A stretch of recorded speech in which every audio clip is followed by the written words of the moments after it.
Kiai Haji Hamim Jazuli atau Kiai Haji Hamim Tohari Jazuli akrab dipanggil Gusmik lahir pada tanggal 17 Agustus tahun 1940.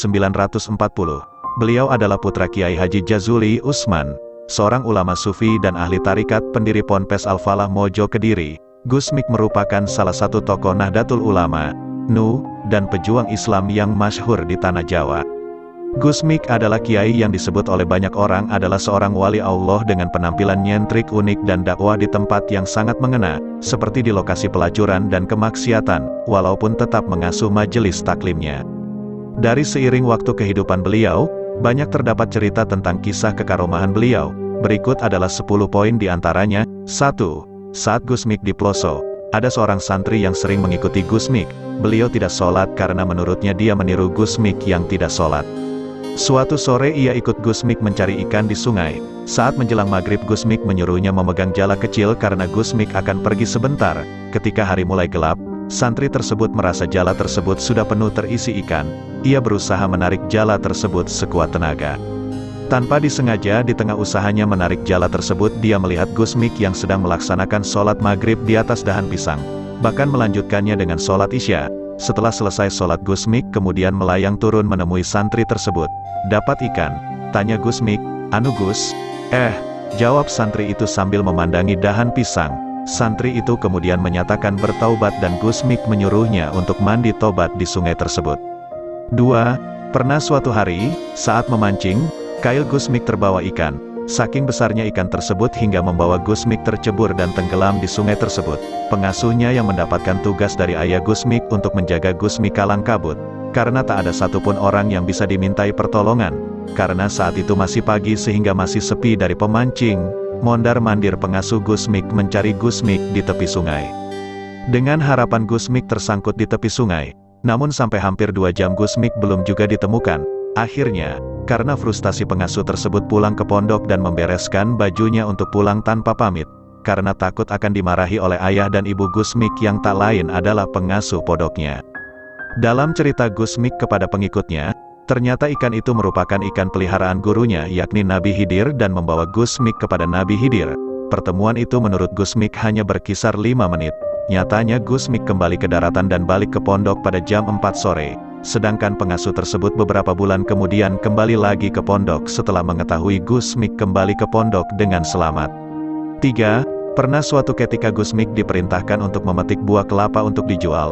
Lalu berangkatlah Gusmik ke kebun. Karena perawakannya yang masih kecil dan belia, Gusmik belum bisa untuk memanjat pohon kelapa. Akhirnya Gusmik terbang bagaikan burung dari satu pohon ke pohon lainnya memetik kelapa. Sampai selesai tanpa menyentuh tanah. Begitu selesai, Gusmik segera turun namun kali ini Gusmik bingung karena hasil panen kelapa begitu banyak. Dia tidak akan mampu untuk membawanya seorang diri. Akhirnya, Gusmik kembali terbang untuk memetik satu pelapa kelapa. Lalu buah kelapa itu ia ikat dua-dua dan dinaikkan ke pelapa kelapa itu. Setelah itu Gusmik menaiki pelapa itu yang kemudian terbang bersama pelapa itu meluncur pulang. 4. Cerita lain lagi. Suatu ketika Gusmik duduk di pinggiran sungai. Tiba-tiba datang seekor burung besar berputar-putar di angkasa lalu hinggap di hadapan Gusmik. Setelah berbicara sebentar, Gusmik kemudian naik ke burung itu yang kemudian terbang entah kemana menemui gurunya. Tidak sedikit orang yang meragukan sholat Gusmik. Bahkan Kiai Haji Hamid Kajoran pernah meragukan sholat Gusmik. Saat Kiai Haji Hamid Kajoran berziarah ke makam Sunan Ampel, setelah terlebih dahulu berwudu lantas menengadahkan tangannya. Pada saat itulah Kiai Haji Hamid Kajoran melihat Gusmik yang sedang melaksanakan sholat di atas dahan pisang. Sejak saat itulah Kiai Haji Hamid tidak berani berburuk sangka pada Gusmik.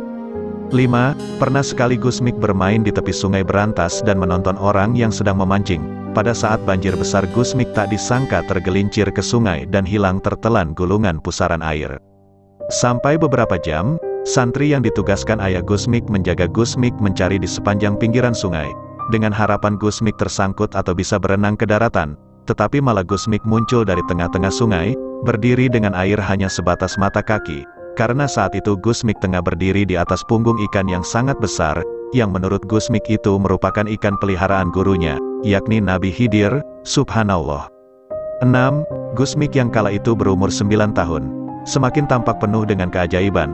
Ada peristiwa yang diketahui halayak ramai yakni berkaitan dengan wafatnya Kiai Haji Romli, Peterongan, Jombang, seorang mursyid Thariqat Qadariyah dan dikenal luas sebagai ulama besar. Hari itu datang utusan keluarga Kiai Haji Romli dari Peterongan kepada Kiai Haji Jazuli di Ploso untuk menyampaikan kabar wafatnya Kiai Haji Romli. Kiai Haji Jazuli beserta keluarga bersiap-siap berangkat untuk melayat ke Peterongan, sedangkan Gus Mik kala itu sedang bermain di halaman. Ada sebagian cerita menyatakan Gus Mik enak-enakan tidur di kamar. "Mik, semua mau taziah ke Kiai Haji Romli Peterongan, kamu ikut tidak?" tanya Kiai Haji Jazuli. "Males bah," jawab Gus Mik sambil terus bermain-main. Akhirnya seluruh keluarga berangkat menuju Peterongan kecuali Gus Mik yang sibuk bermain. Begitu tiba di Peterongan, disambut oleh Nyai Romli. "Alhamdulillah Kiai bisa datang," kata Nyai Romli. "Nyuwun sewu."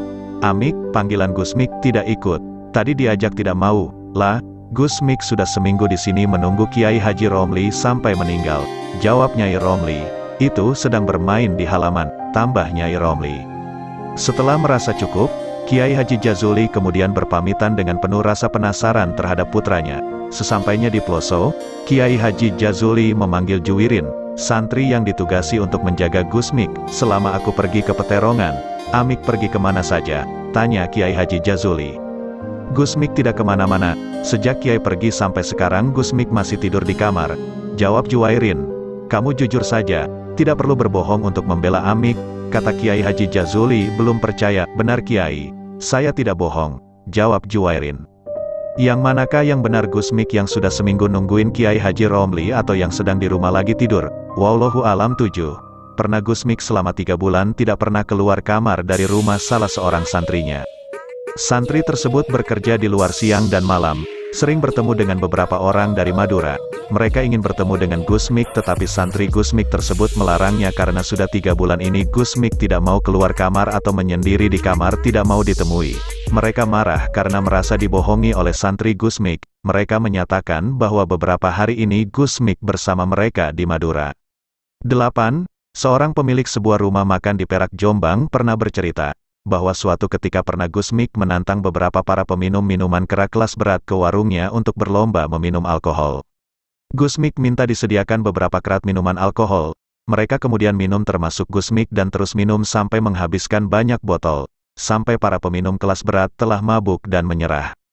Gus Mik masih dengan santainya menikmati botol minumannya. Setelah Gus Mik dan para peminum pergi, pemilik warung itu memberesi botol-botol yang berserakan di meja para peminum. Kebetulan pemilik warung itu menemukan botol minuman Gus Mik yang masih ada isinya. Karena penasaran, pemilik warung itu mencicipinya. Ternyata, minuman itu telah rasa menjadi seperti air putih. 9. Gus Mik juga terkenal bisa mengubah benda menjadi obat. Pernah suatu kali ada seorang yang tergopoh-gopoh ingin menyeberangi sungai untuk mencarikan obat istrinya yang sedang mengerang-rang sakit perut. Gus Mik yang kala itu berada di perahu, mencegah orang itu untuk menyeberang sungai. Lantas Gus Mik kemudian mengambil lumpur sungai dan membentuknya menjadi butiran kecil sebesar jagung. Tanah itu lantas Gus Mik berikan pada orang tersebut agar diminum istrinya yang sakit perut. Gus Mik berpesan, "Bila sudah minum ini masih sakit, cepat temuilah saya dan marahilah saya. Saya akan tetap di sini." Maklum orang bingung. Dalam keadaan terdesak karena sakit istrinya, lantas orang tersebut pulang, tapi tak kembali lagi. Gus Mik juga pernah menjual butiran tanah liat yang dibentuk seperti obat di pasar, yang pasti bismillah. Berbicara soal karomah dari seorang Gus Mik memang tak ada habisnya. Mungkin masih banyak cerita nyeleneh yang disebut karomah pernah Gus Mik lakukan. Membaca cerita dari ulama, tanpa disadari akan membuat kita menjadi termotivasi untuk menjadi lebih baik lagi, yang tentunya berasal dari Allah. Bahkan seorang Imam Abu Hanifah pernah berkata kalau beliau lebih senang membaca sejarah ulama daripada mempelajari fikih. 10. Pernah suatu ketika Gus Mik yang baru bisa merangkak dibawa ibunya ke kebun untuk mengumpulkan kayu bakar.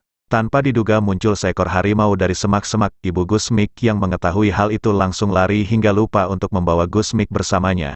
Begitu sadar betapa terkejutnya sang ibu karena telah meninggalkan Gus Mik, ibu Gus Mik lalu kembali dengan harapan harimau tadi tidak menemukan Gus Mik. Sang ibu akhirnya menemukan Gus Mik yang di depannya berdiri harimau yang sedang menjilati kukunya seolah menjaga Gus Mik. Subhanallah.